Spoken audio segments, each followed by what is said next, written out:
চাচা, এইবার বাড়িতে লাউ গাছ লাগিয়েছিলাম। ভালো করেছিস, বসে না থেকে কিছু করা ভালো। তো গাছে একটা বড় লাউ ধরেছিল। বড় লাউ ধরবে না তো ছোট লাউ ধরবে? তুই যে আমার ভাতিজা। বাইগান। লাউটিকে বিক্রির জন্য বাজারে নিয়ে গেলাম। ভালো করেছ, অত বড় লাউ খাওয়া সম্ভব না।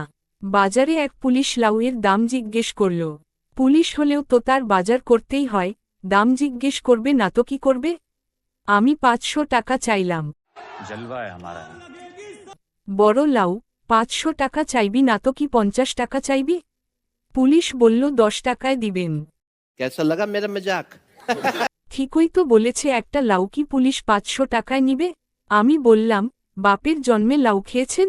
ভালো করেছিস, তুই আমার ভাতিজা। তুই কি পুলিশকে দেখে ভয় পেয়ে কথা বলবি? 500 টাকার লাউকে সে 10 টাকা বলে। কি আজব! এরপরে পুলিশ আমার কান ধরে মলে দিয়েছে।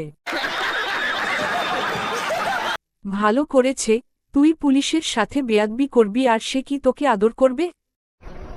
बंद करो हाथ जोड़ के मैं পরে পুলিশ আমাকে থানায় নিয়ে গেল।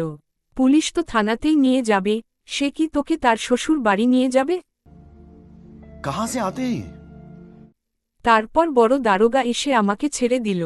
বড় দারোগা তোকে ছাড়বে সেটাই স্বাভাবিক, দেখতে হবে না তুই কার ভাতিজা।